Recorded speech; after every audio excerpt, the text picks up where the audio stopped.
صبح کے 5 بج رہے تھے۔ وہ جاگرز اور ٹریک سوٹ پہنے اپنے لان میں جاگنگ کر رہا تھا۔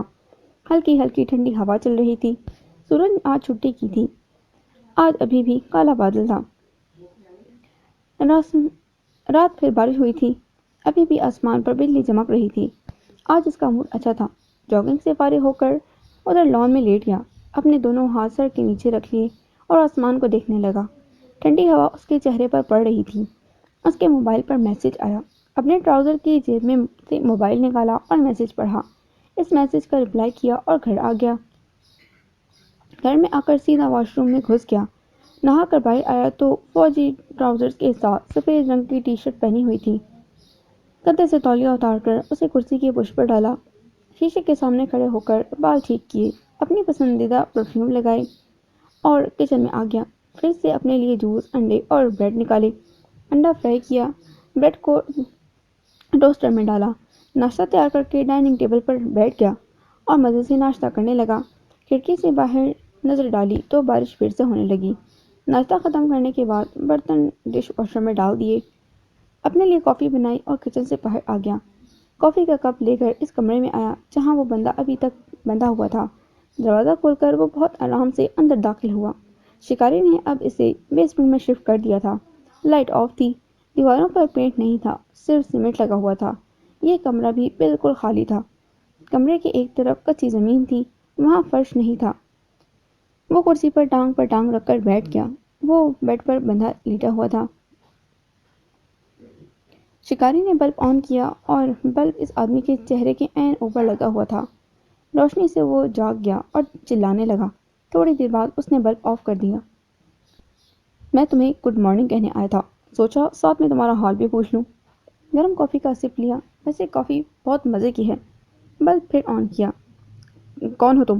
میرے بارے میں تمہیں کیسے پتا چلا؟ وہ اب درد سے چیخ رہا تھا۔ ارے تم تو برا مان گئے، گندگی کا پتہ لگانے میں کون سی دیر لگتی ہے، بدبو اپنے آپ ہی آ جاتی ہے۔ وہ مسکراتے ہوئے بولا۔ وہ اسکول ٹیچر اب شیطانوں کی طرح ہنسنے لگا۔ یہ تکلیف میرا کچھ نہیں بگاڑ سکتی۔ تمہیں پتہ ہے وہ بچہ میرے سامنے رو رہا تھا جب میں اس کی ویڈیو بنا رہا تھا۔ وہ طنزیہ بولا۔ شکاری نے بلب آف کر دیا، کافی کا کپ سائڈ پر رکھ دیا۔ کمرے میں اندھیرا چھا گیا۔ اس کی ہنسنے کی آواز پورے کمرے میں گونج رہی تھی۔ وہ اس کے سامنے لوہے کے ایک بیڈ پر لیٹا ہوا تھا جس پر پرانا گدا بچھا تھا۔ اس کے ہاتھ اور پیر بندھے ہوئے تھے، سر بھی ایسے بندھا ہوا تھا کہ صرف چھت کو دیکھ سکتا تھا۔ کیا ہوا، ڈر گئے؟ وہ پھر طنزیہ بولا۔ جب سے میں یہاں آیا ہوں تو مجھے لگاتار ڈرپ لگا رہے ہو، کھانا ایک ٹائم دیتے ہو۔ میں ہمت نہیں ہارنے والا، تمہیں آج بھی آفر دیتا ہوں، بہت پیسے ملیں گے تمہیں اس کام میں۔ وہ یاد آیا، میں تو بتانا بھول گیا۔ وہ سیدھا ہو کر بیٹھ گیا، اپنے لمبے بالوں کو ہاتھوں کی انگلیوں سے پیچھے کیا اور آہستہ آواز میں بولا جیسے رازداری کی بات بتا رہا ہو۔ چند دن پہلے میں کسی سے ملا تھا، یہ آفر میں نے اسے دی تھی، اس نے انکار کر دیا۔ مجھے غصہ آیا تو میں نے اسے… وہ خاموش ہو گیا۔ یہ سب مجھے کیوں بتا رہے ہو؟ اسے حیرت ہوئی۔ میں تو تمہیں یہ بھی بتانا بھول گیا کہ وہ کسی کے گھر چوکیداری کرتا تھا۔ اب وہ کہکا مار کر ہنسا۔ کیا کیا ہے تم نے میرے بھائی کے ساتھ؟ ٹیچر اب تڑپ کر چیخا۔ وہ اپنے آپ کو اس رسی سے چھڑانے کی ناکام کوشش کرتا رہا۔ مجھے بتاؤ میرا بھائی کہاں ہے؟ اب پہلی بار وہ درد اور تکلیف سے چلایا جیسے کسی کو اپنے کے کھونے کا احساس ہوتا ہو۔ شکاری اس کمرے سے باہر آ گیا۔ اس کے چلانے کی آوازیں پیچھے سے آ رہی تھیں۔ وہ کمرے سے باہر آ گیا اور فوراً واپس گیا۔ اس کے ہاتھ میں ایک اوزار تھا۔ اس نے کرسی کھینچ کر سائڈ پر کی، ٹارچ آن کی اور اس پر چڑھ گیا اور چھت پر لگے پانی کے پائپ کو توڑنے لگا۔ یہ تم کیا کر رہے ہو؟ اس کے چہرے پر اب خوف کے اثرات تھے۔ میرا بھائی کہاں ہے، مجھے بتاؤ۔ وہ چلا رہا تھا۔ پانی کے پائپ سے اب قطرہ قطرہ پانی ٹپکنے لگا۔ وہ کرسی سے نیچے اترا، ٹارچ آف کی اور اس کے بیڈ کو کھینچ کر جہاں قطرہ قطرہ پانی ٹپک رہا تھا اس کے نیچے کر دیا۔ یوں اس کے ماتھے کے بالکل اوپر پانی کے قطرے گرنے لگے۔ تم بھی بارش انجوائے کرو۔ شکاری نے اپنا چہرہ اس کے کان کے قریب کیا اور سرگوشی میں بولا، تڑپو جیسے وہ بچہ تڑپا تھا، تڑپو اور چلاؤ جیسے تم نے باقی بچوں کی زندگی تباہ کی ہے۔ اور وہ چلا رہے تھے۔ یہ کہہ کر وہ کمرے سے باہر آ گیا۔ اب وہ اسے گالیاں دینے لگا۔ کمرے سے باہر آ کر ہال میں پڑے صوفے پر لیٹ گیا۔ پاس ایک بڑی سی کرسی تھی، وہاں سے سارا لان نظر آتا تھا۔ وہ کھڑکی سے باہر بارش کو دیکھنے لگا۔ بارش کے ساتھ تیز ہوا چل رہی تھی۔ اسے پھر سے اس کی یاد آنے لگی۔ لان میں لگے سارے درخت ایک طرفہ جھوم رہے تھے۔ بجلی زور سے چمکی اور ساتھ میں اس کے موبائل کی گھنٹی بجی۔ اس نے کال ریسیو کی۔ السلام علیکم سر۔ آخر میری یاد آ گئی، وہ پورے جوش سے بولا۔ کال اٹھاتے ہی شکوہ دوسری طرف سے ہنستے ہوئے آواز آئی۔ اتنی دیر بعد کال کریں گے تو شکوہ تو بنتا ہے۔ ہاں، میں ذرا بزی تھا، ملک سے باہر گیا تھا۔ مجھے ساری رپورٹ مل رہی ہے، تم فکر مت کرو، کوئی ٹینشن تو نہیں ہے۔ کام کے ساتھ وہ اچھے دوست بھی تھے۔ نہیں سر، زیادہ تو نہیں، بس صبح میسج آیا تھا، وہ چوکیدار کی خبر نیوز پر آ گئی ہے، وہ فکر مندی سے بولا۔ وہ ابھی باہر بارش کو دیکھ رہا تھا۔ بارش کے قطرے شیشے سے ٹکرا کر نیچے کو جا رہے تھے۔ یہ بھی کوئی پریشانی والی بات ہے؟ میڈیا کی تو عادت ہے خبر کو بڑھا چڑھا کر بیان کرنے کی۔ گھر والوں نے پولیس کو اطلاع کی اور وہاں سے میڈیا کو پتہ چل گیا، اور کیا؟ انہوں نے ناک سے مکھی اڑائی۔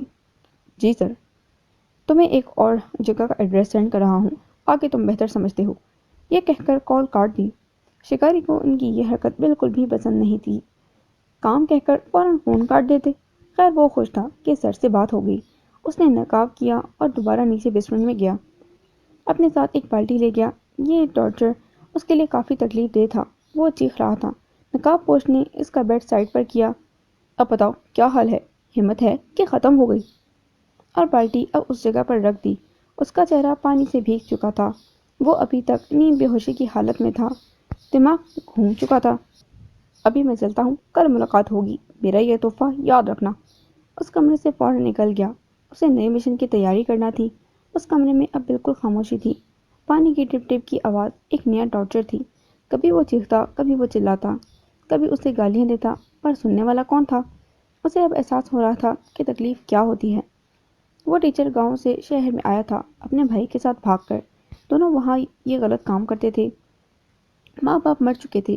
وہ شہر میں ٹیچر بن گیا تھا اور بچوں کے ساتھ غلط کام کرتا تھا۔ شکاری نے اسکول کے پرنسپل کو آگاہ کر دیا تھا اور اس ٹیچر کے نام سے فیک ریزائن لیٹر دے دیا۔ پرنسپل نے اس سب کو یہی بتایا کہ وہ اسکول چھوڑ کر جا چکا ہے۔ رات کو کافی دیر تک وہ چھت پر تنہا بیٹھی رہی اور آسمان کو دیکھ رہی تھی۔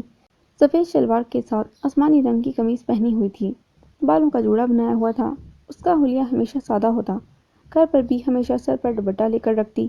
اس کا رنگ سانولا تھا، آنکھیں بڑی بڑی اور کالی تھیں، بال گھنے اور لمبے تھے۔ اسے ماضی یاد آ رہا تھا جب اس پر جھوٹا الزام لگا تھا، جس کی وجہ سے اسے اکیڈمی چھوڑنی پڑی اور اسکول بھی کافی دن تک نہیں جا سکی، جس کا اثر اس کے رزلٹ پر پڑا تھا۔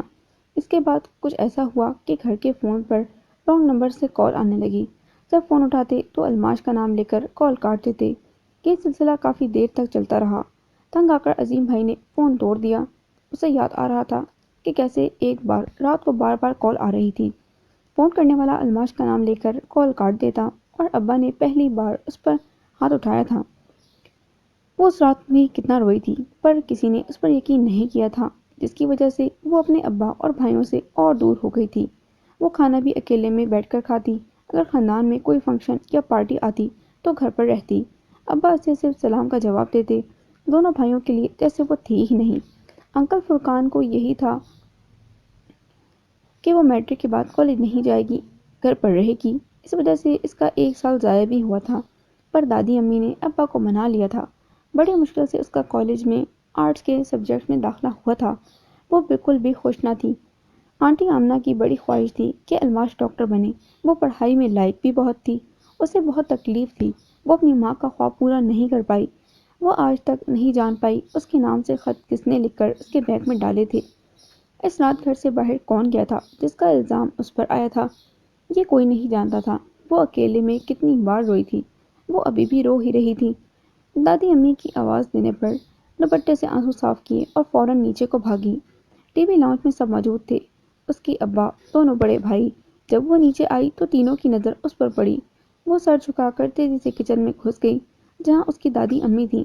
اس کی پوری کوشش ہوتی وہ ان تینوں کے سامنے نہ آئے۔ اسے اپنے ہی گھر میں عجیب لگتا، جیسے کسی مجرم کو ہتھ کڑی لگی ہو۔ اور وہ کسی بھری بازار سے گزر رہا ہو اور ہر کوئی اسے گھور رہا ہو۔ بڑے بھائی عظیم کی شادی نزدیک تھی اور سب اس کے بارے میں بات کر رہے تھے۔ اسے اس شادی سے کوئی دلچسپی نہیں تھی۔ اس نے دادی کے ساتھ کھانا لگایا اور اپنے کمرے میں آ گئی۔ زمین پر بیٹھ کر ٹیسٹ کی تیاری کرنے لگی۔ آج عظیم بھائی اس کے کمرے میں آئے۔ تم نے کھانا نہیں کھانا؟ وہ دونوں ہاتھ سینے پر باندھ کر کھڑکی کے پاس کھڑے تھے۔ الماش نے چونک کر انہیں دیکھا۔ مجھے بھوک نہیں ہے، اور نظریں دوبارہ کتاب پر کر لیں۔ لہجہ بالکل سپاٹ تھا۔ سامنے بیٹھی ہوئی لڑکی پر گہری نظر ڈالی جو آلتی پالتی مارے بیٹھی تھی۔ نظریں کتاب پر تھیں اور کچھ لکھ رہی تھی۔ وہ واقعی میں ایک چھوٹی سی خرگوش لگ رہی تھی۔ سب کھانا کھا رہے ہیں، تم بھی کھا لو، وہ کچھ دیر بعد بولے۔ کہا نا مجھے کھانا نہیں کھانا۔ اب لہجہ کچھ سخت تھا۔ اچھا، یہ میں تمہارے لیے لایا تھا۔ انہوں نے ایک پیکٹ اس کی طرف بڑھایا جو انہوں نے سینے سے لگایا ہوا تھا۔ تمہارے پاس شادی کے لیے کوئی کپڑے نہیں ہیں، یہ تمہارا فیوریٹ کلر ہے۔ وہ پیکٹ بیڈ پر رکھا اور کمرے سے باہر چلے گئے۔ الماش نے اس پر توجہ نہ دی، اپنے ٹیسٹ کی تیاری کی۔ جب ٹیسٹ کی تیاری کر لی تو اٹھ کر کھانا کھایا، برتن سمیٹے اور کمرے میں آ گئی۔ وضو کیا اور عشاء کی نماز ادا کی۔ جب نماز سے فارغ ہوئی تو نظر بیڈ پر پڑے پیکٹ پر پڑی۔ اس میں کچھ پیسے بھی تھے۔ وہ پیکٹ اٹھا کر زینے چڑھ کر اوپر آئی اور عظیم بھائی کے کمرے کا دروازہ نوک کیا اور اندر داخل ہوئی۔ وہ صوفے پر لیپ ٹاپ لیے بیٹھے تھے۔ نظریں اٹھا کر اسے دیکھا۔ مجھے اس کی ضرورت نہیں۔ پیکٹ بیڈ پر رکھ دیا اور واپس مڑی۔ انہوں نے اسے آواز دی پر وہ نہ رکی اور تیزی سے اپنے کمرے میں آ گئی۔ وہ خاموش ہو گئے، پیکٹ اٹھایا، الماری میں رکھا اور دوبارہ اپنی جگہ پر بیٹھ گئے۔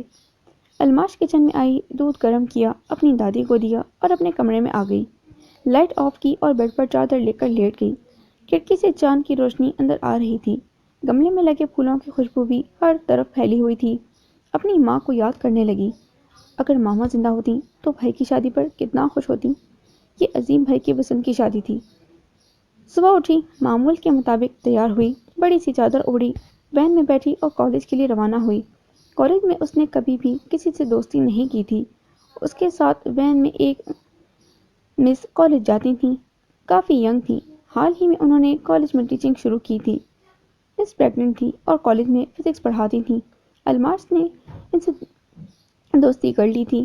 اگر دونوں کا پیریڈ فری ہوتا تو اکثر دونوں اکٹھی بیٹھ جاتی یا پھر وہ زیادہ ٹائم لائبریری میں گزارتی۔ آج کالج کی تمام لڑکیاں گراؤنڈ میں جمع تھیں۔ وہاں ایک مشہور موٹیویشنل اسپیکر آئے ہوئے تھے۔ کالج کے پرنسپل نے انہیں خاص طور پر انوائٹ کیا تھا۔ الماش بھی ایک جگہ پر بیٹھ گئی۔ وہ سر آئے تو سب لڑکیوں نے تالیاں بجا کر ان کو ویلکم کیا۔ وہ پینٹ کوٹ میں ملبوس تھے، عمر 50 کے قریب ہوگی، سر کے بال سفید تھے۔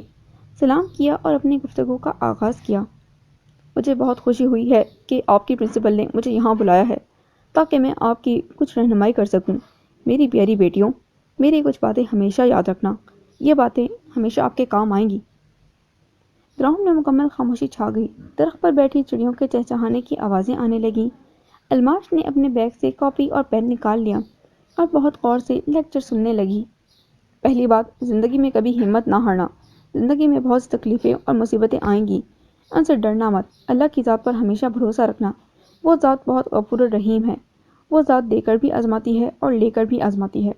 بچوں، زندگی میں ہمیشہ دوسروں کے لیے راحت اور سکون کا باعث بننا۔ الماش نے سر کی باتوں کو بہت غور سے سنا، کچھ باتوں کو نوٹ بھی کیا۔ اسے ایسا لگ رہا تھا کہ کچھ باتیں سر نے صرف اس کے لیے ہی کہی ہیں۔ جب سر چلے گئے تو گراؤنڈ بھی خالی ہو گیا۔ وہ بھی اپنی جگہ سے اٹھی اور ایک بینچ پر درخت کے نیچے بیٹھ گئی۔ سر جھکا ہوا تھا اور اپنی ہاتھ کی انگلیوں سے کھیل رہی تھی۔ مس اس کے پاس آ کر بیٹھ گئی۔ کیسی چل رہی ہے بھائی کی شادی کی تیاری؟ مسکرا کر پوچھا اور اپنے بیگ سے ایک سینڈوچ نکال کر اس کی طرف بڑھایا۔ ابا نے کہا ہے سادگی سے شادی کرنی ہے۔ مس نے سینڈوچ پکڑ لیا۔ وہ انکار نہیں کر سکتی تھی۔ بھابھی کی امی کی طبیعت خراب ہے، میرے فائنل پیپرز کے فوراً بعد شادی ہے۔ وہ کچھ سوچتے ہوئے بول رہی تھی۔ تمہاری تیاری ہو گئی؟ کون سے کلر کا ڈریس لیا ہے؟ کالج گراؤنڈ میں بہت سی لڑکیاں گھاس پر بیٹھی آپس میں باتیں کر رہی تھیں۔ جس بینچ پر وہ بیٹھی تھی سورج ان کے پیچھے تھا۔ جس کی شادی ہے وہ تیاری کرے، مجھے کیا لینا دینا۔ اپنے شانے اچکائے سینڈوچ کے ایک چھوٹے سے ٹکڑے کو پاس زمین پر چڑیوں کے لیے پھینک دیا۔ تم کب تک اس طرح زندگی گزارو گی؟ کوئی تو ہے جس نے جان کر تمہارے ساتھ یہ کیا ہے۔ وہ خفا ہوئی۔ کیا آپ مجھ پر بھروسہ کرتی ہیں؟ اپنی آنکھیں سکڑ کر مس کو امید بھری نظروں سے دیکھا۔ ہاں کرتی ہوں، تم پر بھروسہ، ورنہ اس وقت تمہارے ساتھ نہ بیٹھی ہوتی۔ اس کے ہاتھ پر اپنا ہاتھ رکھا۔ الماش، کبھی بھی زندگی میں میری ضرورت پڑے تو میں تمہارا ساتھ ضرور دوں گی۔ ایک بات یاد رکھنا، زندگی میں ہر ایک کا ٹائم ضرور آتا ہے، حالات ہمیشہ ایک جیسے نہیں رہتے۔ ایک وقت آئے گا ہر کوئی تم پر یقین کرے گا، تمہارا بھی اچھا وقت آئے گا۔ اسے تسلی دی۔ کسی کو کیا خبر تھی اس کے حالات جلد بدلنے والے ہیں۔ اب میں چلتی ہوں، میری کلاس کا وقت ہو رہا ہے۔ اس کی آنکھیں نم تھیں، بیگ اٹھایا اور کھڑی ہو گئی۔ الماش، ایک بات کہوں؟ اپنی اس کزن سے دور رہو، تم بہت سادہ اور بھولی ہو۔ انہوں نے آنکھوں سے اشارہ کیا۔ الماش نے اس طرف دیکھا۔ گراؤنڈ میں انم اپنی دوستوں کے ساتھ بیٹھی تھی۔ اس نے پھنسی ہوئی قمیض پہنی ہوئی تھی، بال کھلے تھے، گلا خاصا بڑا تھا، دوپٹہ اس کی گود میں پڑا تھا، فل میک اپ کیا ہوا تھا، ہاتھ میں موبائل تھا اور کسی بات پر ٹہکا لگا کر ہنسی اور اپنی سیلفی لی۔ یہ تو بچپن میں سے میرے ساتھ ہے، معصومیت سے بولی۔ جس اسکول میں جاتی تھی اسی میں اس نے داخلہ لیا، جس مدرسے میں گئی اسی میں وہ بھی آ گئی۔ اور کیا تم دونوں ایک ساتھ رہتے ہو؟ اس نے اس کی بات کاٹ دی۔ انہیں تجسس ہوا۔ نہیں، ہم ساتھ نہیں رہتے، دور رہتے ہیں۔ بیگ کو اپنے کندھے پر ڈالا۔ اس کا چہرہ اب سورج کی طرف تھا۔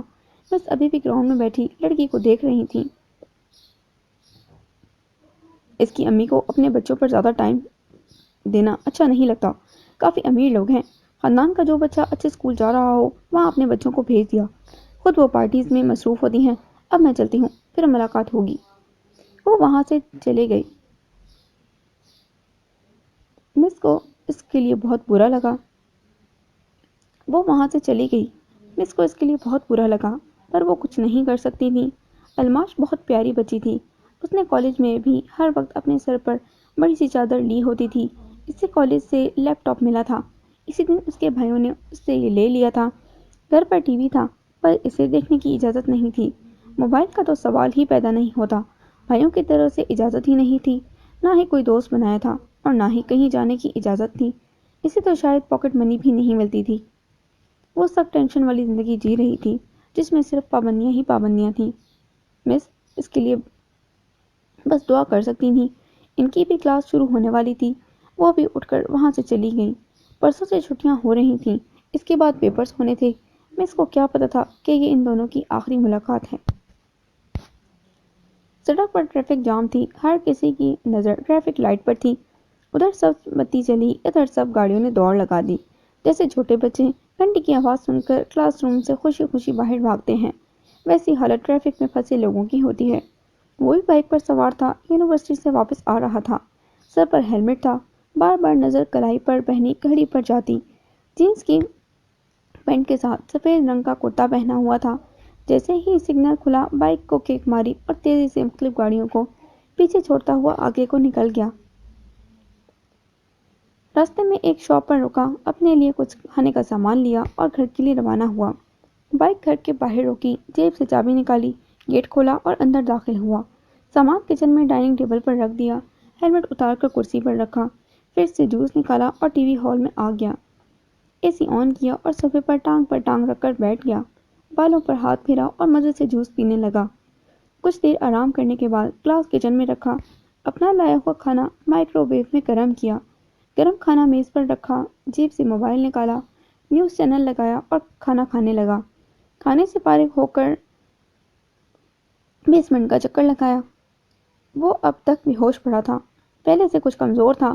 وہ واپس آ گیا، واش روم گیا، نہا کر آیا، نماز پڑھی اور بیڈ پر آرام کرنے لگا۔ شام کو اٹھا، آج پھر شکاری نے ایک نئے مشن پر جانا تھا۔ ساری تیاری مکمل تھی۔ بلیک پینٹ کے ساتھ سادہ سی ٹی شرٹ پہنی، بالوں کو جیل لگایا، جاگرز پہنے، بیگ میں ضرورت کا سامان ڈالا، بائک پر سوار ہوا اور اپنی منزل پر روانہ ہوا۔ مختلف راستوں سے ہوتا ہوا ایک پرانی سی بلڈنگ کے آگے رکا، ارد گرد کا جائزہ لیا۔ رات ہو چکی تھی اس لیے زیادہ رش نہ تھا۔ اس نے پاس ہی ایک جگہ بائک روکی، بائک سے اتر کر بلڈنگ کی تصویریں کھینچی اور واپس اپنی بائک پر آ کر بیٹھ گیا۔ نظریں سامنے اس بلڈنگ کی طرف تھیں۔ وہ ایک 3 منزلہ عمارت تھی۔ اپنے دوست رمضان پولیس والے کو کال ملائی۔ اندر سے آوازیں آ رہی ہیں، لگتا ہے وہ لوگ اندر موجود ہیں، میں تھوڑی دیر تک اندر جاؤں گا۔ ٹھیک ہے، ہماری ٹیم تیار ہے۔ ہماری ایک گاڑی مسجد کے قریب کھڑی ہے اور دوسری اسی محلے کے ایک گھر کے اندر صحن میں تیار کھڑی ہے۔ دوسری طرف سے آواز آئی، اور نادیہ، کیا وہ اندر ہے؟ فل تیاری کے ساتھ ہے۔ بائک سے اتر کر چکر لگانے لگا۔ بھائی جی، فکر ناٹ جی، وہ ہنستے ہوئے بولا۔ وہ ہماری بہت بہادر اور شاطر پولیس کانسٹیبل ہے، اپنے ساتھ کیمرہ چھپا کر اندر لے گئی ہے۔ پچھلے 3 مہینے سے اس نے کافی ثبوت جمع کیے ہیں۔ اس بلڈنگ کے بارے میں اسے کیسے پتا چلا؟ بیگ سے دستانے نکال کر پہنے، چھوٹی جیب سے پونی نکالی اور بالوں کو باندھا۔ محلے والوں نے شکایت کی ہے، یہاں کچھ غلط کام ہوتا ہے، اکثر شور کی آوازیں آتی ہیں اور یہاں بہت سی عورتیں آتی جاتی ہیں۔ ٹھیک ہے، تم مجھ سے رابطے میں رہو، میں چھت کے ذریعے اندر جاتا ہوں۔ فون کاٹ دیا، اپنے منہ پر رومال باندھا، صرف آنکھیں نظر آ رہی تھیں۔ بیگ پیچھے پہنا ہوا تھا۔ اللہ کا نام لے کر دیوار پر چڑھ گیا۔ صحن میں درخت تھا، اس کے شاخ پر اپنا پیر رکھا اور سامنے کھڑکی سے چھلانگ لگا دی۔ اپنے دونوں ہاتھوں سے کھڑکی کو مضبوطی سے پکڑ لیا۔ ایک آواز آئی، پھر خاموشی چھا گئی۔ درخت پر بیٹھی چڑیوں نے کچھ حرکت کی، پر اللہ کا شکر ہے کسی نے شور نہیں مچایا۔ شکاری پائپ کے سہارے اوپر کو چڑھا اور بالکنی میں کودا۔ دروازہ اندر سے لاک تھا۔ ساتھ والے گھر اور اس گھر میں کچھ فاصلہ تھا، یعنی بیچ میں ایک گلی تھی۔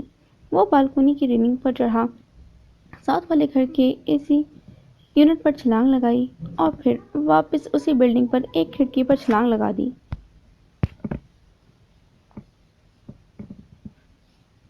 جو اندر کی طرف تھی، یہاں کافی اندھیرا تھا۔ کھڑکی چھوٹی تھی پر کھلی ہوئی تھی۔ وہ اس کھڑکی کے اندر چلا گیا۔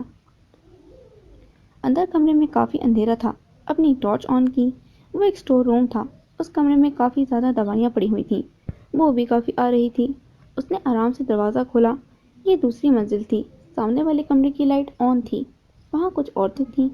چونکہ وہ اندھیرے میں کھڑا تھا، اس لیے کسی کی بھی نظر نہیں پڑی۔ وہاں ایک اور کمرہ تھا۔ وہ فوراً بنا آواز کیے اس کمرے میں گھس گیا۔ اس کمرے میں 3 بیڈ تھے۔ وہاں دیوار کے اندر ایک بڑی سی الماری تھی۔ ایک بیڈ پر عورت لیٹی تھی جو بے ہوش تھی، اسے ڈرپ لگی ہوئی تھی۔ اسے کسی کے آنے کی آواز آئی۔ وہ الماری میں چھپ گیا اور اندر اکڑوں بیٹھ گیا۔ الماری کا دروازہ ذرا سا کھلا ہوا تھا جس سے وہ باہر دیکھنے لگا۔ 2 عورتیں اندر داخل ہوئیں۔ ایک موٹی تھی، اس کی عمر 42 سال ہوگی، کافی غصے والی تھی، اس کی ناک پر کٹ کا نشان تھا۔ دوسری پتلی اور ینگ تھی، نظر کا چشمہ لگا ہوا تھا، کافی ماڈرن تھی، جینس کی پینٹ کے اوپر سلیو لیس ٹاپ پہنا ہوا تھا، بال کھلے تھے، مسلسل چوئنگم چبا رہی تھی۔ موٹی کہہ رہی تھی، اس کا ابارشن ہو چکا ہے، کچھ دیر تک ہوش آ جائے گی۔ ابھی اس نے آدھی رقم جمع کروائی ہے، اس کے جانے سے پہلے رقم پوری کر لینا۔ وہ کمر پر ہاتھ رکھ کر ناک چڑھا کر بول رہی تھی۔ ٹھیک ہے ماما، تو یہ ماں بیٹیاں ہیں؟ نیچے ایک لڑکی آئی ہے، شاید اپنی ساس کے ساتھ، کافی زیادہ رو رہی ہے۔ اس کا دھیان اپنے موبائل پر تھا۔ کبھی تو اس موبائل کی جان چھوڑ دو۔ وہ خفا ہوئی اور اس عورت کا بی پی چیک کرنے لگی۔ اف ماما، ایک تو سارا دن آپ کے ساتھ مصروف ہوتی ہوں اور اوپر سے آپ۔ اچھا یہ بتاؤ ہوا کیا ہے؟ اس کی ساس نے اضافی رقم دی ہے، اس کی پوتی ہونے والی تھی، اس نے اپنی بہو کا زبردستی ابارشن کروایا ہے۔ ماڈرن لڑکی رازداری سے بتانے لگی اور اپنی ماں کے کندھے پر ہاتھ رکھا۔ تو اس میں کون سی خاص بات ہو گئی؟ یہاں کئی ایسی لڑکیاں آتی ہیں۔ انہوں نے ناک سے مکھی اڑائی۔ اماں، زور دے کر بولی۔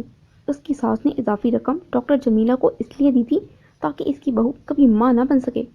وہ لڑکی ابھی بھی نیچے ہے۔ وہ یہ کہہ کر فون کو کان سے لگانے لگی اور کمرے سے باہر نکل گئی۔ اس کی ماں نے اس کی ٹرپ کو بند کیا اور وہ بھی باہر نکل گئی۔ شکاری کو اس لڑکی کے لیے بہت برا لگا۔ ٹائم دیکھا تو 11 بجنے والے تھے۔ کانسٹیبل نادیہ نے بتایا تھا یہاں 6 ڈاکٹرز کام کرتی ہیں اور وہ عورتوں کا ناجائز آپریشن کرتی ہیں۔ روز رات کو 11 بجے ان 6 ڈاکٹرز کے علاوہ 4 نرسیں اور 2 ورکرز کی میٹنگ ہوتی ہے۔ وہ الماری سے باہر آیا، الماری کا جائزہ لیا، وہاں کافی فائلز پڑی تھیں۔ وقت کم تھا، فوراً ان کا جائزہ لیا۔ وہاں سے فارغ ہو کر فوراً دوسرے کمرے کی طرف بڑھا۔ اوپر والی منزل میں 4 کمرے تھے، 2 کمروں کے باہر لاک لگا ہوا تھا۔ ہال میں ایک بڑی سی پینٹنگ لگی ہوئی تھی، نیچے سے رونے کی آوازیں آ رہی تھیں۔ شکاری کو پینٹنگ کے پاس کچھ محسوس ہوا، جس کی تلاش میں وہ آیا تھا وہ اسے مل گیا۔ رمضان کو کال ملا دی، اس پینٹنگ کو سائڈ پر کیا۔ ایک پل میں اس کا دماغ چکرا گیا۔ وہ ایک خفیہ راستہ تھا، وہاں سے بہت بدبو آ رہی تھی، وہ سیڑھیوں کو نیچے جاتی تھی۔ اس سے پہلے اوپر کوئی آتا وہاں پولیس آ گئی۔ اس نے اپنی بندوق نکال لی، نیچے شور مچ گیا، باہر سے پولیس سائرن کی آواز آ رہی تھی۔ کچھ ڈاکٹرز اپنی جان بچانے کے لیے فوراً اوپر والی منزل پر آئے تاکہ خفیہ جگہ پر چھپ سکیں۔ اوپر شکاری بندوق پکڑے کھڑا تھا، نیچے سے پولیس نے انہیں گھیر لیا۔ وہ سب شکاری کے جال میں پھنس گئے تھے۔ اس نے سب سے پہلے ایک دروازے پر فائر کیا۔ فائر کی آواز سن کر رمضان فوراً اوپر آیا۔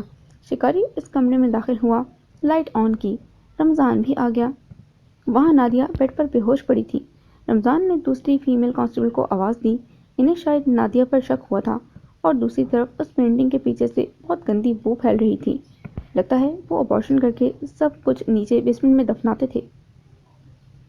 رمضان نے جیب سے رومال نکالا اور ناک پر پھیر لیا۔ شکاری نے سر کو خم کر دیا اور زینے اتر کر نیچے چلا گیا۔ رمضان اپنے ساتھیوں کے ساتھ خفیہ جگہ کی تلاشی لینے لگا۔ نیچے والی منزل کافی بڑی اور صاف ستھری تھی۔ بیچ میں ہال تھا، ایک چھوٹے کمرے کو آفس بنایا گیا تھا۔ باقی دو بڑے بڑے کمرے تھے۔ ایک کمرے میں آپریشن ہوتا تھا، وہاں آپریشن کا مختلف سامان پڑا ہوا تھا، نیچے زمین پر خون گرا ہوا تھا۔ دوسرے کمرے میں 4 بیڈ لگے ہوئے تھے، اس پر ایک لڑکی بیٹھی رو رہی تھی۔ اس نے اپنا منہ دوپٹے سے چھپایا ہوا تھا۔ پاس ایک زیادہ عمر کی عورت ہاتھ جوڑ کر اس پولیس والے سے سب کچھ کہہ رہی تھی۔ شاید یہی وہ ساس بہو تھیں۔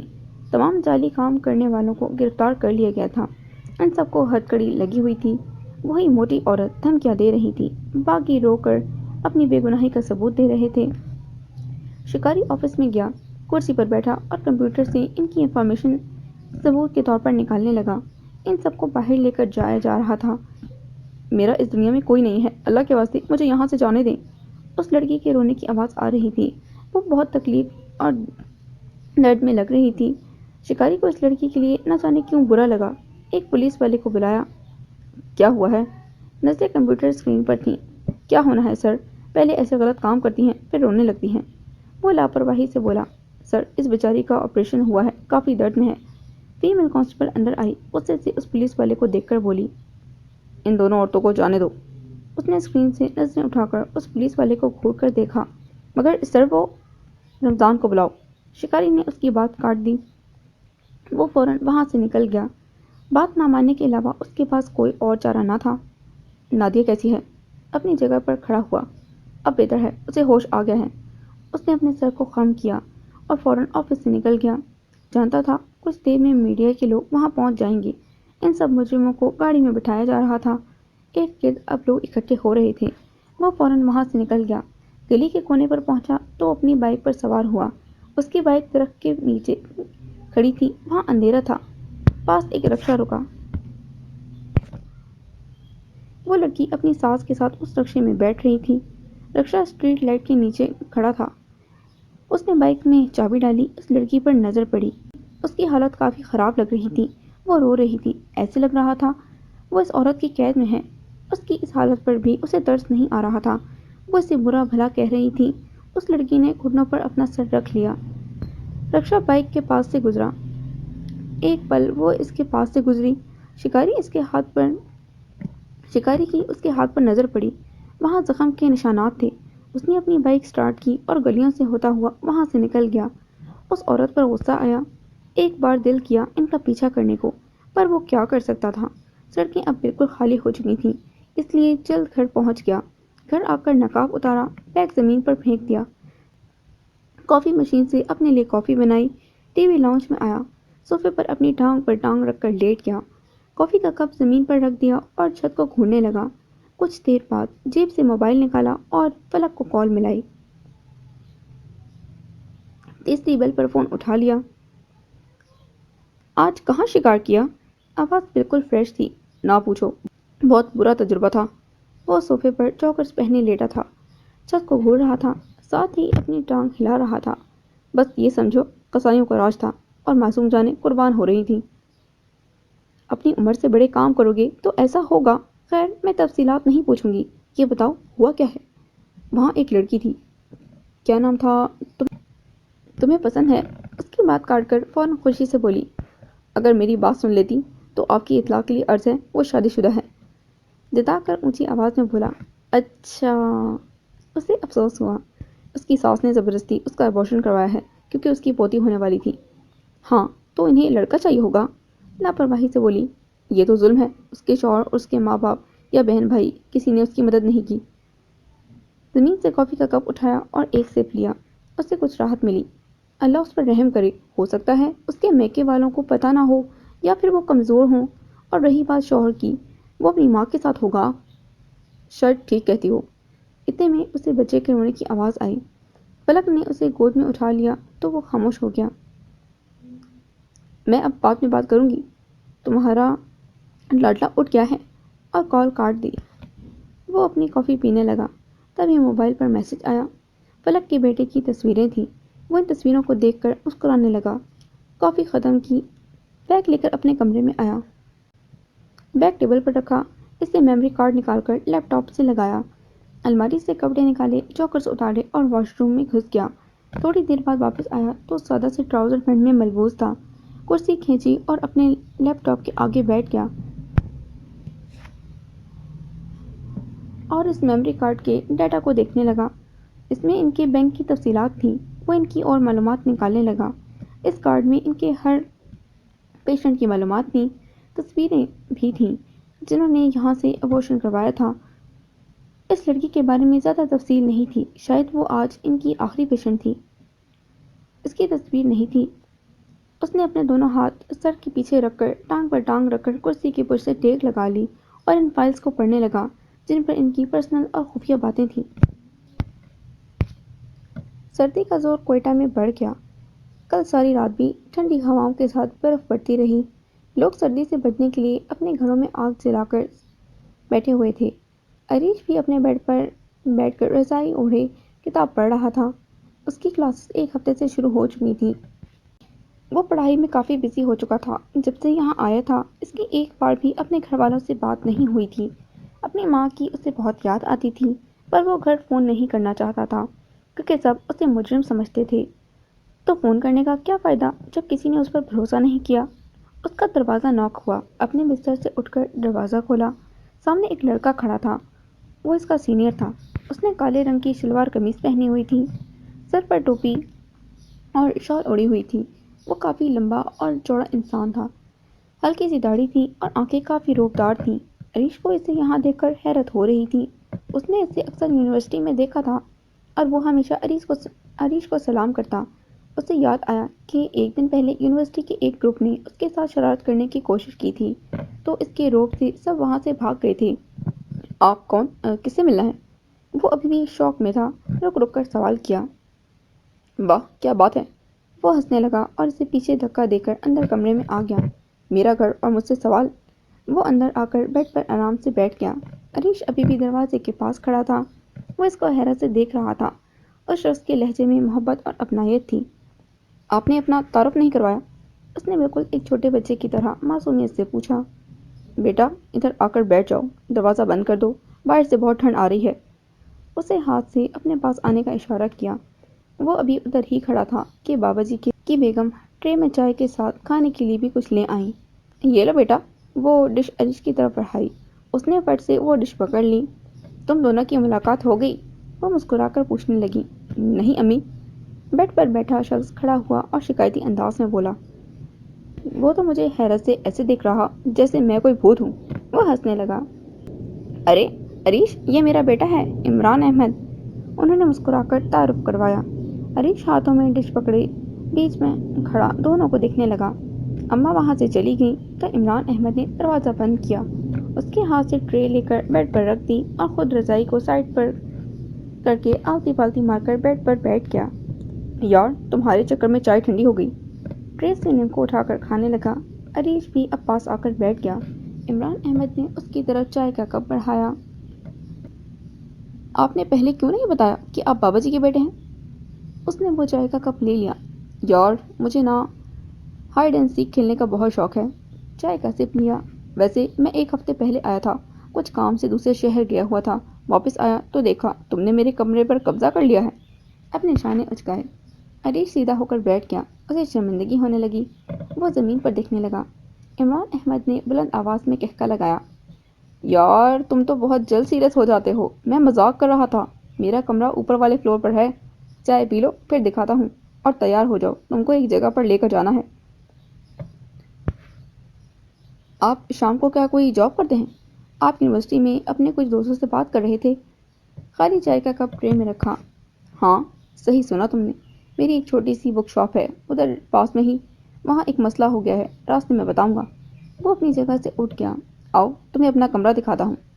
عریش بھی اپنی جگہ سے اٹھ گیا، ہاتھ میں وہ ڈش پکڑ لی اور عمران احمد کے ساتھ باہر آ گیا۔ وہ خالی ڈش اماں کو پکڑائی جو کچن میں شام کا کھانا بنا رہی تھیں۔ وہ دونوں پھر اوپر والی منزل میں آ گئے۔ یہ کمرہ کافی بڑا تھا، ایک طرف ڈھیر ساری کتابیں پڑی ہوئی تھیں، دوسری طرف ایک بڑی سی کھڑکی تھی جو پیچھے کی طرف کھلتی تھی جہاں جنگل تھا۔ کمرے کی دوسری طرف دیوار پر 4 بندوقیں لٹکی ہوئی تھیں۔ پاس بیڈ تھا جس پر لیپ ٹاپ پڑا ہوا تھا۔ وہ بیڈ پر بیٹھ گیا، دونوں بازو گھٹنوں پر رکھ لیے اور عریش پاس کرسی پر بیٹھ گیا۔ کہاں جانا ہے؟ عریش کی نظریں کتابوں پر تھیں۔ میری بک شاپ پر بچہ کام کرتا ہے، اس کے والد اس دنیا میں نہیں ہیں۔ وہ بہت سنجیدہ لگ رہا تھا، کچھ ہفتوں سے کافی پریشان اور دکھی لگ رہا تھا۔ میں نے بہت بار پوچھا، اس نے کوئی جواب نہیں دیا، مجھے ہمیشہ ٹال دیتا۔ ایک دن میں نے اس کا پیچھا کیا اور… وہ کہتے کہتے رک گیا۔ عریش اسے غور سے دیکھنے لگا۔ بھائی کیا ہوا، سب خیریت ہے؟ یار وہ پاس میں ایک ہوٹل ہے، وہاں کچھ لڑکے کام کرتے ہیں، وہ اس بچے کو آتے جاتے تنگ کرتے ہیں، تم سمجھ رہے ہو نا؟ عریش نے سر کو خم کیا۔ تو اب کرنا کیا ہے؟ ظاہر سی بات ہے انہیں سبق سکھانا ہے، اور کیا؟ مطلب؟ وہ ذرا سا جھکا۔ چترول! وہ غصے سے بولے۔ ابھی کھانا کھا لو، عشاء کی نماز پڑھ کر چلیں گے، تب تک انہیں چھٹی ہو جاتی ہے۔ عمران احمد نے اسے آگے کا پروگرام بتایا۔ دونوں نیچے آئے، کھانا کھایا اور گھر سے باہر آ گئے۔ رات ہو چکی تھی۔ دونوں نے لانگ بوٹ پہنے ہوئے تھے اور کالے رنگ کی شال اوڑھی ہوئی تھی۔ شدید ٹھنڈ تھی اور ٹھنڈی ہوا چل رہی تھی۔ وہ پہلے اپنی بک شاپ پر آئے۔ وہ چھوٹا لڑکا ادھر ہی تھا۔ اب تم گھر جاؤ، میں خود دکان بند کر لوں گا، عمران احمد نے اس بچے کو کہا۔ خود کاؤنٹر پر حساب کتاب دیکھنے لگا۔ وہ بچہ وہاں سے نکل گیا۔ عریش دکان کے پاس کھڑا تھا۔ اس بچے کو دیکھا، اس کی عمر 7-8 سال ہوگی۔ بہت پیارا گول مٹول بچہ تھا۔ اس بچے کے جاتے ہی عمران احمد نے دکان بند کی۔ دونوں اس کے پیچھے گئے۔ اس ہوٹل کے پاس ایک سنسان گلی میں کھڑے وہ لڑکوں کا انتظار کرنے لگے۔ عریش گھبرایا ہوا تھا، نہ جانے عمران کے دماغ میں کیا چل رہا ہے۔ وہ چھوٹا سا بچہ سامنے والی گلی میں داخل ہوا۔ اس گلی میں اندھیرا تھا۔ وہ لڑکے بھی سڑک سے آتے ہوئے دکھائی دیے۔ وہ تینوں لڑکے اونچی آواز میں گانے گاتے ہوئے آ رہے تھے۔ وہ بھی اسی گلی میں داخل ہوئے۔ عمران فوراً ان کے پیچھے لپکا۔ عریش کی بھی دوڑ لگ گئی۔ وہ تینوں اپنی مستی میں مست جا رہے تھے۔ انہوں نے اس بچے کو آواز دی۔ گلی میں کچھ زیادہ روشنی نہیں تھی۔ وہ بچہ رک گیا اور ڈر کے مارے ان لڑکوں کو دیکھنے لگا۔ اس سے پہلے کہ ان میں سے ایک لڑکا آگے کو بڑھتا، عمران احمد نے اس کے کندھے کو پیچھے سے پکڑ لیا اور اسے زور سے زمین پر پٹک دیا۔ باقی 2 لڑکوں کی سمجھ میں نہ آیا کہ اچانک ہوا کیا ہے۔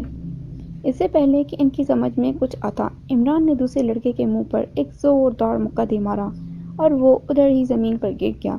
اس کی ناک سے خون بہنے لگا۔ وہ بچہ فوراً وہاں سے بھاگ گیا۔ عریش ادھر ہی رک گیا۔ عمران احمد کسی شیر کی طرح ان پر جھپٹا۔ ان تینوں پر تھپڑوں، مکوں اور لاتوں کی بارش کر دی۔ وہ اب معافی مانگنے لگ گئے۔ جب عمران کو تسلی ہوئی تو انہیں وارننگ دے کر چھوڑ دیا۔ عمران احمد واپس مڑا اور فٹ سے اس گلی سے نکل گیا۔ عریش پھر سے اس کے پیچھے بھاگا۔ اس نے ایک بار مڑ کر ان تینوں کو دیکھا۔ وہ ادھر ہی بے ہوش پڑے تھے۔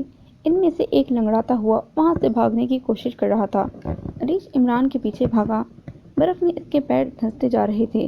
اس کا سانس پھولنے لگا۔ وہ دونوں اب ایک بازار میں پہنچے۔ عمران احمد چائے کی دکان پر پہنچا، کرسی پیچھے کی اور ادھر پر پرسکون ہو کر بیٹھ گیا۔ عریش بھی پاس والی کرسی پر بیٹھ گیا۔ کیا وہ پولیس کو نہیں بتائیں گے؟ عریش نے فکر مندی سے پوچھا۔ کیا بتائیں گے؟ اپنے دونوں ہاتھ سر کے پیچھے رکھ لیے اور مسکرانے لگا جیسے کچھ ہوا ہی نہیں۔ کچھ بولیں گے تو خود ہی پھنسیں گے۔ اچھا ہے، شکایت لگائیں، نوکری بھی جائے گی اور جیل کی سیر بھی کر لیں گے۔ اس نے آنکھ ماری۔ عریش خاموش ہو گیا۔ ویٹر چائے دے گیا۔ عمران ٹیبل پر جھکا ایک ہاتھ سے ٹیبل پر تبلا بجانے لگا اور ساتھ میں مزے سے چائے پینے لگا۔ عریش نے بھی اپنا کپ اٹھایا اور باہر سڑک پر لوگوں کو دیکھنے لگا۔ عمران احمد عریش کے بارے میں بھی جانتا تھا پر انجان رہا تاکہ اسے شرمندگی نہ ہو۔ کھانے کی میز پر سب موجود تھے۔ ولی صاحب نے پلیٹ میں سالن ڈالا اور قاسم سے مخاطب ہوئے، کیسی چل رہی ہے تمہاری پڑھائی؟ اچھی، میں سوچ رہا ہوں کوئی اسکول میں اسپورٹس وغیرہ جوائن کر لوں۔ ایک پڑھنے والا اپنے منہ میں ڈالا۔ کوئی ضرورت نہیں۔ اس بات پر راحیلہ اور فائزہ نے انہیں چونک کر دیکھا۔ ہم سب لندن جا رہے ہیں، چند سال بعد واپس آ جائیں گے۔ تینوں کو شوق لگا۔ آنٹی راحیلہ نے کھانا روک دیا۔ وہ سمجھ گئیں اس کی وجہ عریش ہے۔ قاسم اور فائزہ نے ایک دوسرے کو حیرت سے دیکھا۔ کب جانا ہے؟ قاسم نے سوال کیا۔ اسے لگا بابا مذاق کر رہے ہیں۔ بہت جلد، کل سب نے چلنا ہے پاسپورٹ کے دفتر۔ انہوں نے اپنا فیصلہ سنایا۔ کھانا ختم کر کے فوراً اٹھ گئے۔ امی، ایسے کیسے جا سکتے ہیں بھائی کے بغیر؟ اور اس گھر کا کیا؟ فائزہ نے بھی کھانا چھوڑ دیا۔ تمہارے ابو نے کچھ ضرور اچھا سوچا ہوگا۔ اپنے آنسو چھپا لیے۔ اگلے دن چاروں پاسپورٹ کے دفتر پہنچے۔ چند دنوں بعد پاسپورٹ بن کر آ گیا۔ پھر ساری فیملی اسلام آباد ایمبیسی گئی۔ چند ہفتوں بعد ان کا ویزا لگ گیا۔ قاسم اور فائزہ اپنے اپنے کمروں میں پیکنگ کر رہے تھے۔ آنٹی راحیلہ عریش کے کمرے میں تھیں۔ ولی صاحب اس کمرے میں آئے تو دیکھا وہ بیڈ پر بیٹھی رو رہی تھیں۔ مجھے پتا تھا تم ادھر ہی ہوگی۔ وہ بھی پاس آ کر بیٹھ گئے۔ میرا بیٹا، آنسو اب بھی بہہ رہے تھے۔ وہ میرا بھی بیٹا ہے، میری بھی ذمہ داری ہے۔ وہ جہاں ہے ٹھیک ہے، پرسوں ہماری فلائٹ ہے، تم تیاری کر لو۔ اپنے چہرے پر سے اینک اتار کر کوٹ کی جیب میں ڈالی، اپنا ہاتھ ان کے ہاتھ پر رکھا۔ راحیلہ، مجھ پر بھروسہ رکھو، یاد رکھنا اولاد آزمائش ہے، اللہ اسے نیک ہدایت دے۔ جب سے عریش گیا ہے پہلی بار اس کے بارے میں بات ہوئی تھی۔ ولی صاحب کچھ ضروری کام سے باہر چلے گئے۔ آنٹی راحیلہ کچھ پرسکون ہو گئی۔ جب سے وہ گیا تھا ایک بار بھی اس کی آواز نہیں سنی تھی۔ اس سے تو بات کرنا چاہتی تھیں پر شاید ابھی مناسب وقت نہیں تھا۔ شام کو فائزہ کے ساتھ پارلر گئیں۔ فائزہ نے زبردستی ان کے بال ڈائی کروائے اور ان کا اچھے سے میک اوور کروایا۔ چند دنوں بعد پوری فیملی لندن کے لیے روانہ ہو گئی۔ آنٹی راحیلہ اچھے سے جانتی تھیں کہ افشاں نے پورے خاندان میں کرن اور عریش کے واقعے کو پھیلا دیا تھا، جس کی وجہ سے رشتہ دار ان کے خلاف ہو گئے تھے اور ان کا وہاں رہنا مشکل ہو رہا تھا۔ سب سے بڑھ کر کل کو فائزہ کی شادی ہوگی تو رشتہ دار باتیں بنائیں گے، اس لیے انہیں اپنے شوہر کا فیصلہ صحیح لگا۔ صرف قریبی رشتہ داروں کو شادی پر بلایا گیا تھا۔ آج عظیم بھائی کا عطیہ تھا، جو کہ شادی رشتہ داروں میں ہی ہو رہی تھی، اس لیے ڈھولکی عظیم بھائی کے سسرال میں رکھی گئی تھی۔ سارے رشتہ دار وہاں موجود تھے سوائے الماش کے۔ وہ اپنے گھر پر اکیلی موجود تھی۔ رات کا وقت تھا۔ اپنے کمرے میں کھڑکی کے پاس کرسی پر بیٹھی ہوئی تھی، باہر سین میں دیکھ رہی تھی۔ ہاتھ میں چائے کا کپ تھا، سادہ سی شلوار قمیض پہنی ہوئی تھی، بالوں کی چٹیاں بنائی ہوئی تھی۔ آج پورے گھر میں خاموشی تھی۔ دل تو کر رہا تھا مس سے بات کرنے کو، پر نہ گھر پر فون تھا نہ موبائل۔ چائے مکمل کی اور خالی کپ کچن میں رکھ دیا۔ اپنی دادی کے کمرے میں آئی اور ان کے کپڑے استری کرنے لگی۔ اس کو دیکھو تو ذرا بھی نہیں لگتا تھا کہ وہ دکھی ہے، کیونکہ وہ اپنے سگے بھائی کے دل پر نہیں گئی تھی۔ عام طور پر ایسے خوشی کے مواقع پر ناراض رشتہ داروں کو بھی منا لیا جاتا ہے، وہ تو اس کی سگی بہن تھی۔ کپڑے استری کرنے کے بعد کچن میں آئی اور کھانا کھانے لگی۔ کھانا کھا کر دوبارہ اپنے کمرے میں آ گئی اور بیڈ پر لیٹ گئی۔ اتنے میں گھر والے واپس آ گئے پر وہ ان سے نہیں ملی۔ اگلی صبح دادی اس کے پاس آئیں۔ وہ اپنے کمرے میں بیڈ پر بیٹھ کر ناشتہ کر رہی تھی۔ وہ کرسی پر بیٹھ گئی۔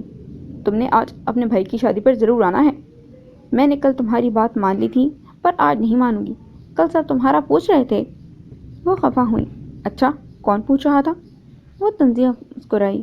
یہ غلطی کرنے سے پہلے سوچنا تھا، ایک تو میں نے تمہارا ساتھ دیا اور مجھے ہی باتیں سنا رہی ہو۔ وہاں ہر کوئی تمہارے بارے میں دبے الفاظ میں باتیں کر رہا تھا۔ ان کے لہجے میں بھی شدید طنز تھا۔ شام کو تیار ہو جانا اور اگلی بار تمہاری کسی غلط حرکت پر پردہ نہیں ڈالوں گی، غصے سے کہہ کر کمرے سے باہر نکل گئی۔ الماش کا نوالہ گلے میں پھنس گیا۔ بند دروازے پر نظر ڈالی، ناشتہ وہیں چھوڑ دیا۔ اسے شوق لگا۔ اسے لگا تھا کہ دادی اس پر بھروسہ کرتی ہیں پر وہ بھی اسے گناہ گار مانتی ہیں۔ دل تو کر رہا تھا کہ پھوٹ پھوٹ کر روئے۔ بڑی بڑی آنکھوں میں آنسو آ گئے تو منہ کے آگے اپنا ہاتھ رکھ لیا۔ آنسو تو بہت نکلے پر آواز نہیں آئی۔ کیا یہ بات خاندان میں بھی پھیل گئی ہے؟ لازمن تائکنزا نے پھیلا دی ہوگی۔ آج اس کا دل بری طرح ٹوٹ گیا تھا۔ وہ ٹوٹے دل کے ساتھ اٹھی، برتن کچن میں رکھے اور گھر کے کاموں میں مصروف ہو گئی۔ شام کو اپنی امی کا سوٹ پہن کر تیار ہوئی۔ قمیص کا رنگ سبز رنگ کا تھا جس پر سلور رنگ کا کام ہوا تھا۔ ٹراؤزر بھی سلور کلر کا تھا۔ بالوں کی اس نے ہائی پونی بنائی اور صرف لپسٹک لگائی۔ وہ سادہ سی تیار ہو کر شادی ہال پہنچی۔ وہاں بھی ایک کونے میں خاموش بیٹھی رہی۔ کچھ رشتے دار بہت عجیب نظروں سے اسے دیکھ رہے تھے۔ اس نے بڑی مشکل سے شادی اٹینڈ کی۔ شادی ختم ہوئی تو وہ اپنی فیملی کے ساتھ گھر آئی۔ رات ہو چکی تھی۔ دادی، انکل فرقان، ان کے دونوں بیٹے اور بہو سب باہر ہال میں موجود تھے۔ الماش اپنے کمرے میں جانے والی تھی تو دادی نے اسے چائے بنانے کا کہا۔ وہ سیدھا کچن میں آ گئی، فریج سے دودھ نکالا اور چولہے پر پانی ابلنے کے لیے رکھ دیا۔ ساتھ میں شادی ہال سے جو کھانا آیا تھا اسے سنبھالنے لگی۔ اتنے میں موبائل کی رنگ ہوئی۔ 2-3 بیل ہونے کے بعد فون کٹ گیا۔ دوبارہ بیل ہوئی تو دادی نے پوچھا، کس کا فون ہے؟ بہو، تمہارا فون ہے کیا؟ نہیں دادی۔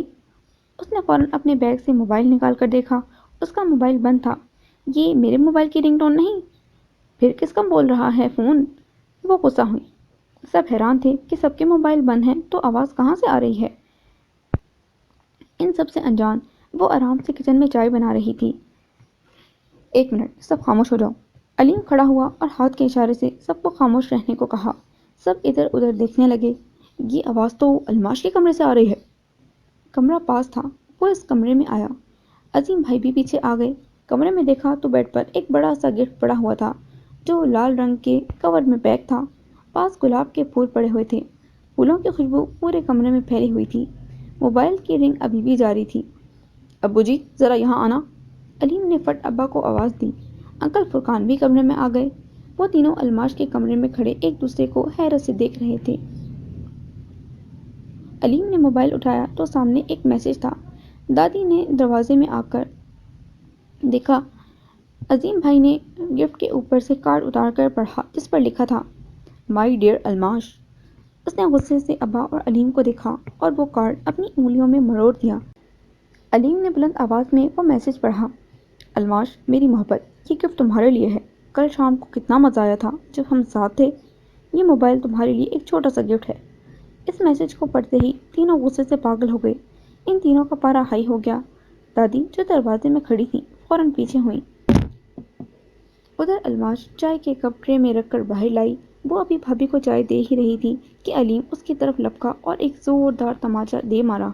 وہ ادھر چائے کی ڈش پکڑے زمین پر گر گئی۔ بھابھی جو لال لہنگے میں ملبوس تھی ایک دم پیچھے ہوئیں جیسے کرنٹ لگا ہو۔ ان کے ہاتھ سے بھی چائے کا کپ زمین پر گر گیا۔ انکل فرقان، دادی اور عظیم بھائی بھی کمرے سے باہر آ گئے۔ یہ کیا کر رہے ہو؟ بھابھی زور سے چلائیں اور اپنے شوہر کو دیکھنے لگی۔ الماش کو چکر آنے لگے۔ اس کی آنکھوں کے سامنے اندھیرا چھا گیا۔ علیم غصے سے پاگل ہو چکا تھا۔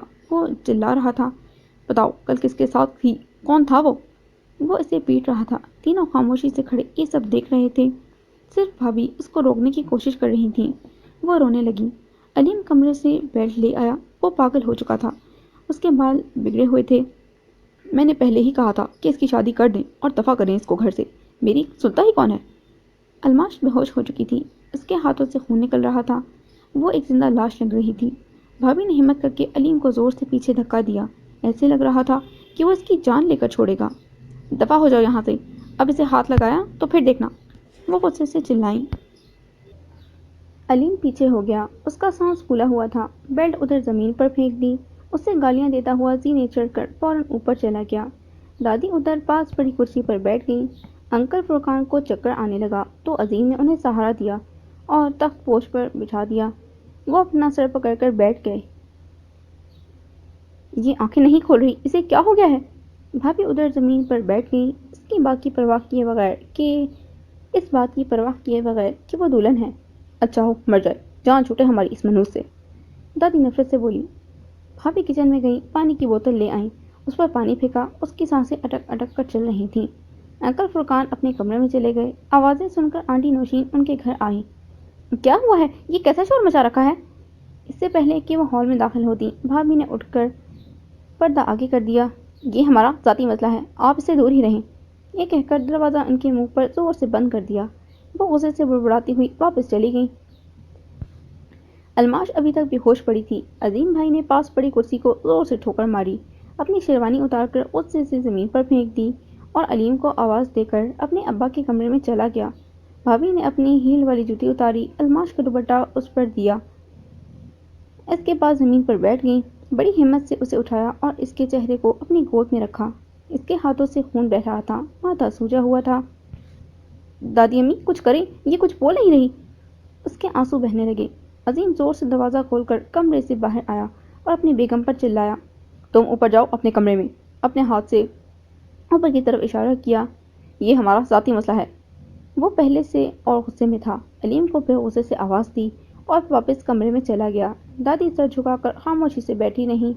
علیم پیر پٹکتا ہوا نیچے آیا اور کمرے میں گھس گیا۔ بھابھی نے ایک نظر دادی کو دیکھا اور پھر بند دروازے پر نظر ڈالی۔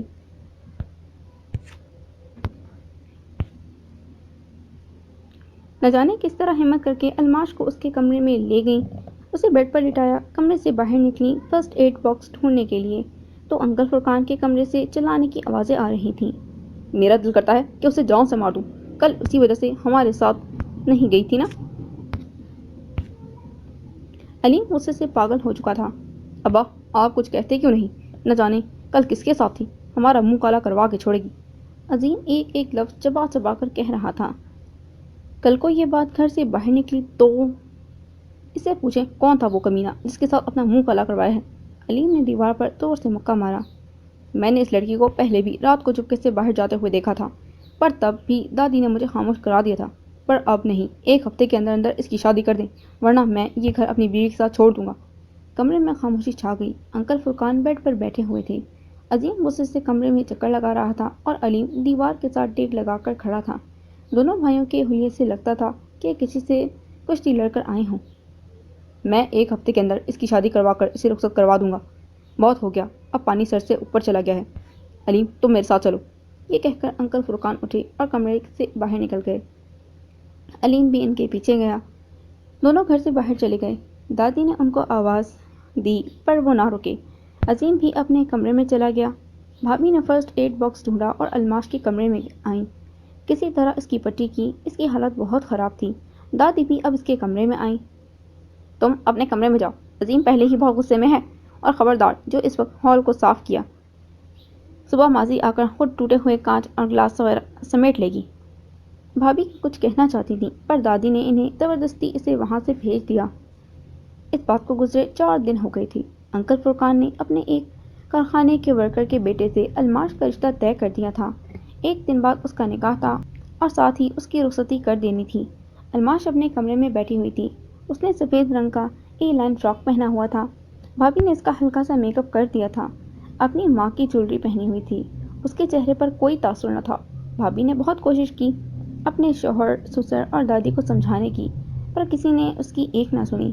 عظیم نے تو یہاں تک کہہ دیا تھا کہ اگر اب ایک بار بھی اس نے اس کی حمایت کی تو اسے گھر سے نکال دے گا۔ باہر مولوی صاحب آئے ہوئے تھے۔ بھابھی دادی کے کمرے میں آئیں۔ وہ مغرب کی نماز پڑھ کر فارغ ہوئی تھیں۔ دادی آپ اپنے بیٹے کو روکیں، الماش ابھی بچی ہے۔ وہ زمین پر ان کے پاس بیٹھ گئی۔ ہو جانے دو یہ نکاح، میں نے پہلے غلطی پر اس کی حمایت کی تھی، لیکن تمہیں پتہ ہے فرقان اس رات کتنا رویا تھا اپنی بیٹی کی اس حرکت کی وجہ سے۔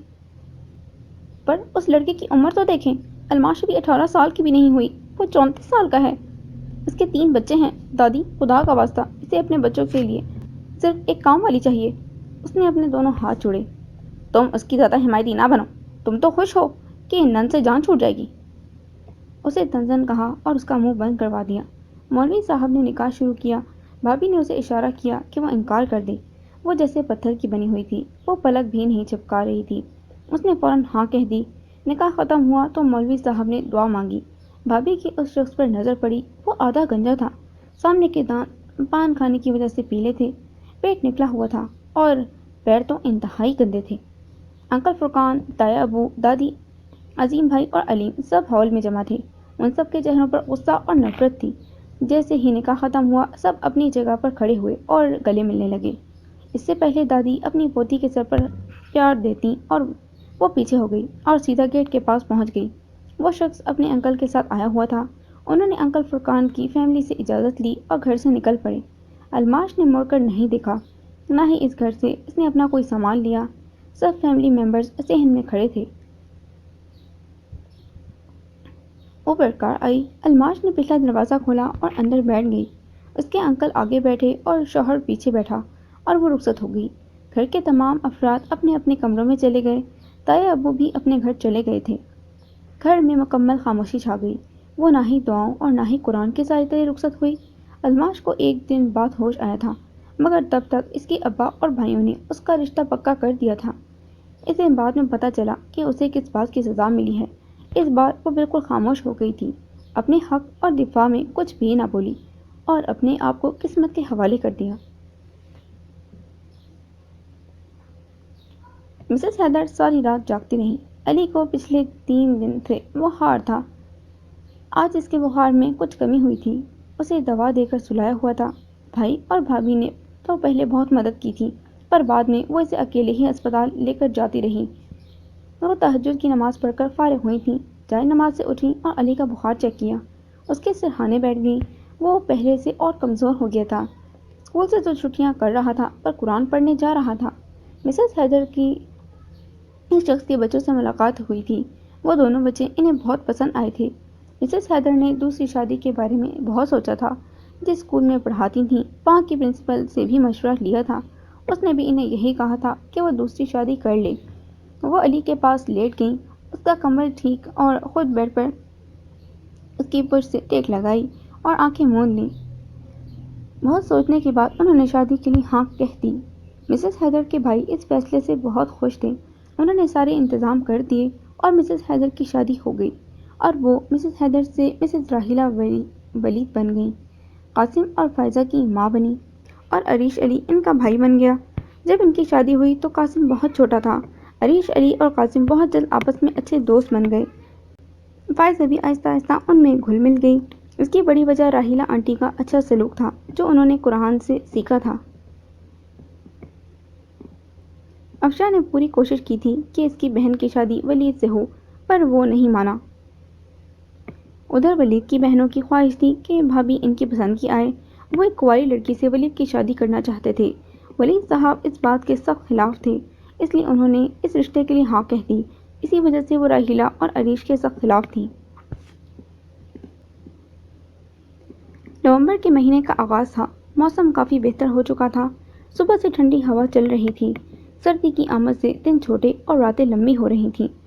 کچھ جگہوں پر مونگ پھلی کے اسٹال بھی لگ چکے تھے اور اگلے مہینے سے سوپ کی مانگ میں اضافہ ہو جائے گا۔ ساتھ میں مچھلی کی دکانوں پر رش بڑھ جائے گا۔ آج یونیورسٹی میں فنکشن تھا۔ شام کا وقت تھا۔ تمام اسٹوڈنٹس تیار ہو کر آئے ہوئے تھے۔ لڑکیاں تو خاص طور پر پارلر سے تیار ہو کر آئی تھیں۔ ایسے میں لڑکے کہاں پیچھے رہنے والے تھے؟ وہ بھی پوری تیاریوں کے ساتھ آئے تھے۔ وہ بھی اس پارٹی میں شریک تھا۔ سفید رنگ کی کرتا قمیص پہنی ہوئی تھی، اس پر دھاگے سے سادہ کڑھائی ہوئی تھی۔ پیروں میں پشاوری چپل تھی۔ اس کی ہلکی سی داڑھی تھی، بال کرلی تھے جو اس کی خوبصورتی میں اضافہ کر رہے تھے۔ وہ سادہ ہونے کے باوجود پرکشش لگ رہا تھا۔ اسے پارٹی سے کوئی دلچسپی نہیں تھی، بس کچھ دوستوں کی وجہ سے اسے آنا پڑا تھا۔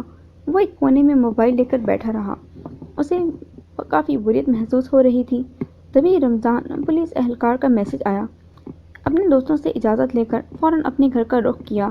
گھر پہنچ کر جلدی سے کپڑے تبدیل کیے، فوجی ٹراؤزرز کے ساتھ لائنوں والی ٹی شرٹ پہنی، ٹی شرٹ کے اوپر ہوڈی جیکٹ پہنی، بالوں کو جیل لگا کر پیچھے کو سیٹ کیا، اپنا بیگ تیار کیا اور میسج پر دیے ہوئے ایڈریس پر نکل گیا۔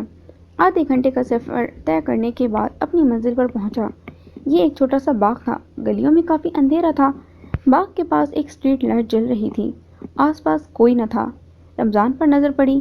وہ ایک درخت کے نیچے شاید ٹینشن سے چکر لگا رہا تھا۔ اس نے بائک ایک طرف کھڑی کی، چہرے کو رومال سے کور کیا، سر پر ہوڈی کی کیپ پہنی اور بائک سے اتر کر رمضان کے پاس آیا۔ اس ہی درخت کے پاس ایک بینچ تھا جس پر ایک کمزور بوڑھا آدمی سر جھکا کر بیٹھا ہوا تھا۔ رمضان شکاری کو اپنے ساتھ کونے میں لے گیا۔ کیا ہوا ہے؟ یہ شخص کون ہے؟ ہاتھ سے اشارہ کیا۔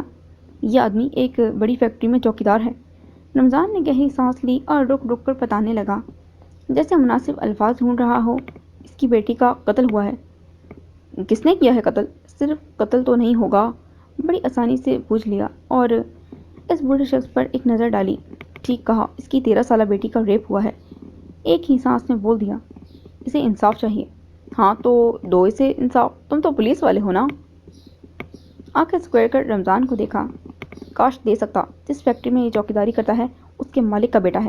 فیکٹری کا مالک بہت امیر ہے اور اس کے شہر کے بڑے سیاست دانوں سے بہت اچھی دوستی ہے۔ انصاف تو چھوڑو، اس کا تو مقدمہ بھی درج نہیں ہوا۔ رمضان کا سر جھکا ہوا تھا، وہ کافی شرمندہ لگ رہا تھا۔ شکاری نے اس پر گہری نظر ڈالی اور پاس ایک بینچ پر بیٹھ گیا۔ جوکر سے مٹی میں لائنیں لگانے لگا۔ اس کی صرف آنکھیں نظر آ رہی تھیں جو غصے سے سرخ ہو رہی تھیں۔ رمضان اس بوڑھے شخص کے پاس گیا۔ وہ بوڑھا آدمی شکاری کے پاس آیا اور زمین پر بیٹھ گیا اور اس کے پیر پکڑ لیے۔ شکاری کو جیسے کرنٹ لگا، فوراً پیچھے ہوا۔ بوڑھا آدمی زمین پر بیٹھ کر رونے لگا۔ پلیز میری مدد کرو، میں اپنی بیٹی کے مجرم کو اذیت ناک تکلیف دینا چاہتا ہوں۔ یہ دیکھو۔ اس نے اپنے بیگ سے چند کاغذات نکال کر شکاری کی طرف بڑھائے۔ رمضان بھی ان کے پاس آ بیٹھا۔ تینوں رات کے اندھیرے میں زمین پر آلتی پالتی مار کر بیٹھ گئے۔ اس نے موبائل کی ٹارچ آن کی اور وہ کاغذات دیکھے۔ وہ اسی بچی کے اسکول کے سرٹیفکیٹ تھے، ہر کلاس میں فرسٹ پوزیشن لی ہوئی تھی۔ وہ بوڑھا آدمی ہچکیاں لے کر بتانے لگا۔ ایک دن میں اپنی بیٹی کو اسکول لینے گیا، دوپہر کا وقت تھا۔ مجھے میرے مالک کا فون آیا، فیکٹری میں کچھ کام تھا، میں اسے لے کر فیکٹری آ گیا۔ اس دن فیکٹری بند تھی اور اسے گیٹ کے پاس اپنے کمرے میں بٹھا گیا۔ تھوڑی دیر بعد واپس آیا تو میری بیٹی کمرے میں نہیں تھی، اس کا بیگ ادھر گرا ہوا تھا۔ میں نے اسے آس پاس تلاش کیا پر وہ نہیں ملی۔ میں نے فوراً کمرے میں چیک کیا تو دیکھا مالک کا بیٹا کار میں داخل ہوا تھا اور اسی کمینے نے میری بیٹی کو۔ وہ پھر رونے لگا۔ شکاری کی سمجھ میں نہیں آ رہا تھا کہ ایک بیٹی کے باپ کو کیسے حوصلہ دے۔ رمضان بھی سر جھکا کر بیٹھ گیا۔ وہ لوگ اب دھمکیاں دے رہے ہیں، مجھے نوکری سے نکال دیا اور مجھ پر الزام لگا رہے ہیں۔ 8 ماہ گزر گئے، پولیس اسٹیشن اور عدالتوں کے چکر لگاتے پر کچھ نہیں ہوا۔ اس نے رومال سے اپنے آنسو صاف کیے۔ کیا تمہارے پاس وہ ویڈیو ہے جس گاڑی میں اس نے تمہاری بیٹی کو اغوا کیا تھا؟ شکاری نے وہ سرٹیفکیٹ اسے واپس دیے۔ ہاں میرے پاس ہے، میں نے اسی دن یہ ریکارڈنگ نکال لی تھی۔ اپنی جیب سے موبائل نکال کر فوراً اسے دیا۔ شکاری نے وہ ریکارڈنگ دیکھی۔ یہ اس کے ساتھ دوسرا لڑکا کون ہے؟ یہ فیکٹری کے مالک کا بیٹا، اس وقت کہاں ملے گا؟ اسے موبائل واپس دیا۔ کل شام کو یہ شہر سے دور ایک فارم ہاؤس پر ہوگا، مجھے پکا پتہ ہے۔ اسے 4-5 گالیاں نکالی۔ ٹھیک ہے، ہم کل شام کو ملیں گے، آپ کے سامنے اس گھمنڈی شخص کو عبرت ناک سزا دوں گا۔ ابھی میں چلتا ہوں۔ وہ اپنی جگہ پر کھڑا ہوا۔ وہ دونوں بھی کھڑے ہو گئے۔ شکاری اس بوڑھے آدمی کے گلے ملا۔ وہ بوڑھا آدمی چلا گیا۔ کل صبح آ کر اس ٹیچر کو لے جانا، اس نے اپنا گناہ قبول کر لیا ہے۔ شکاری نے رمضان کو اطلاع دی اور فوراً وہاں سے نکل پڑا۔ راستے میں ہائپر اسٹار پر رکا، چہرے سے رومال اتار کر بیگ میں ڈالا، سر پر ہوڈی کیپ تھی۔ اپنے لیے کچھ نئے کپڑے خریدے اور ساتھ میں کھانے پینے کا سامان خریدا۔ وہاں اس کی نظر ایک بچے پر پڑی جو اپنی ماں سے نئے کھلونے خریدنے کی ضد کر رہا تھا۔ اس کی ماں بڑی مشکل سے اسے وہاں سے لے کر گئی۔ اسے حیرت ہوئی، اس بچے کا باپ اپنی بیگم کو برا بھلا کہنے لگا اور ادھر سب کے سامنے اسے ذلیل کر دیا۔ وہ اپنی شاپنگ کر کے گھر آیا اور کل کی پلاننگ کرنے لگا۔ اگلے دن صبح ہوتے ہی رمضان اس ٹیچر کو تھانے لے گیا۔ وہ دن بھر اپنے کام میں مصروف رہا اور شام ہوتے ہی اپنے مشن پر نکل پڑا۔ اپنا بیگ تیار کیا، سر پر ہیلمٹ پہنا اور بائک لے کر فارم ہاؤس کی طرف نکل پڑا۔ اس نے اس بچی کے باپ کو ایک جگہ کا ایڈریس سینڈ کیا اور ملاقات کا ٹائم بھی بتا دیا۔ جب وہ فارم ہاؤس پہنچا تو رات ہو چکی تھی۔ یہ فارم شہر سے بہت دور تھا۔ اس نے ایک جگہ فارم ہاؤس سے کچھ دور اپنی بائک روکی۔ آس پاس کافی جھاڑیاں تھیں۔ وہ اپنی بائک کے ساتھ ان میں جھک گیا۔ کافی دیر بعد وہ فارم ہاؤس سے باہر کو نکلی۔ وہ الرٹ ہو گیا اور دوسری سڑک پر روانہ ہوا۔ کچھ دور جا کر ایک سنسان سڑک پر اپنی بائک زمین پر لٹا دی۔ پاس سے مٹی لے کر اپنے کپڑے پر لگائی اور سڑک کے درمیان پیٹ کے بل لیٹ گیا۔ وہ گاڑی والا اس بچی کا مجرم اسی سڑک سے گزرا۔ سڑک پر ایک شخص اور بائک کو دیکھ کر اپنی گاڑی کو بریک لگائی۔